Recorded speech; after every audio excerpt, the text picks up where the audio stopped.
You're listening to Systemic Error Podcast. The failure was designed. Comer accused of dragging his feet on Epstein probe in fiery rebuke from colleague by Daniel Hampton.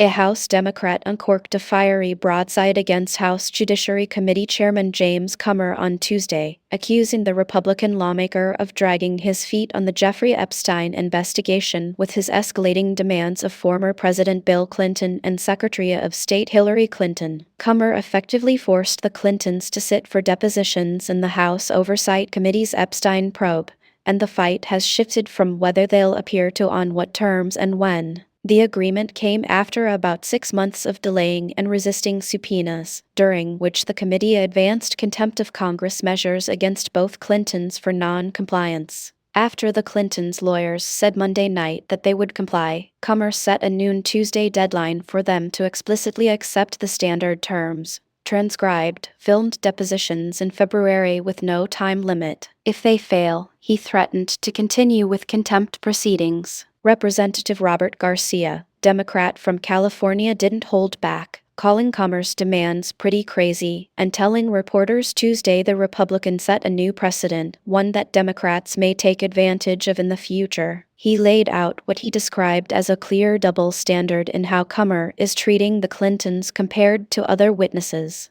Garcia said the Clintons have already bent over backward to accommodate Comer's demands, offering two specific dates, Feb. 26 and 27, for testimony. They have accepted all of James Comer's long list of demands, which, by the way, go beyond what Comer has requested from the people, Garcia explained. Garcia emphasized that Comer has allowed most witnesses he subpoenaed to submit written declarations instead of appearing in person. Not so for the Clintons. Most of the folks that James Comer has sent subpoenas to, he's allowed them to testify in writing. So actually a vast majority, have actually submitted their declarations in writing, Garcia stated. The former President and Secretary of State are going above and beyond what other folks have done. Garcia questioned why Comer is now dragging his feet. Let's hear from President Clinton. Let's get the testimony and let's stop playing political games. We want to move this investigation forward, Garcia declared, essentially calling out what he sees as manufactured obstruction from the GOP.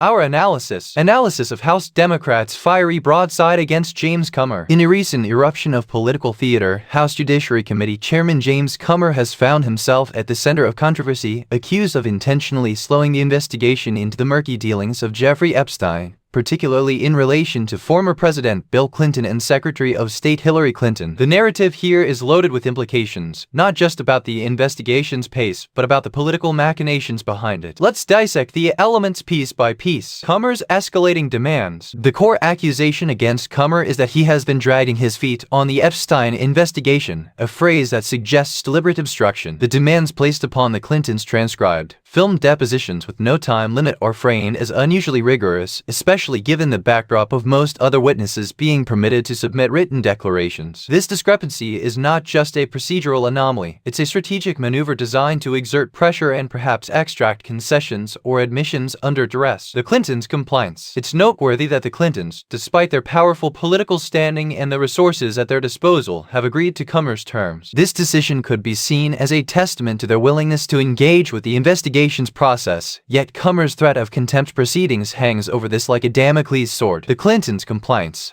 highlighted by setting specific dates for their testimony, contrasts starkly with Comer's portrayal of them as obstinate or evasive. Garcia's counterstrike. Representative Robert Garcia, Democrat from California, emerges as a vocal critic of Comer's approach, labeling it pretty crazy and indicative of a new precedent. Garcia's commentary is crucial for several reasons. Firstly, it points to a perceived double standard in how witnesses are treated based on their political affiliations or past offices. Secondly, it signals a warning: the procedural tools and tactics employed by Comer today could be wielded by Democrats tomorrow. In essence, Garcia is hinting at the potential for political retribution, a cycle of action and reaction that could further polarize congressional investigations. The underlying issue: A double standard. At the heart of Garcia's critique is the allegation of a double standard. This is not merely about the specifics of the Epstein investigation, but reflects broader concerns about fairness, transparency, and the potential misuse of congressional authority for partisan ends. The differentiation in treatment between the Clintons and other witnesses raises questions about the integrity of the investigative process and whether it's being used as a vehicle for political vendettas. Conclusion: political gamesmanship at play. In conclusion, this situation reeks of political gamesmanship,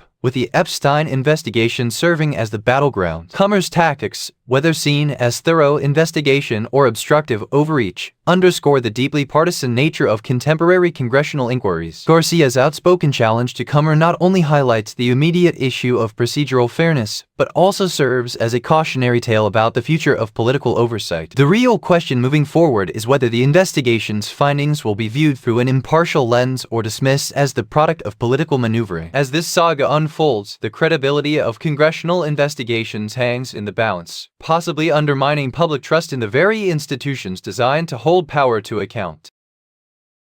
You've been listening to Systemic Error. Thanks to Raw Story for today's article, with the automated voices of Amy and Ryan. Thanks for listening.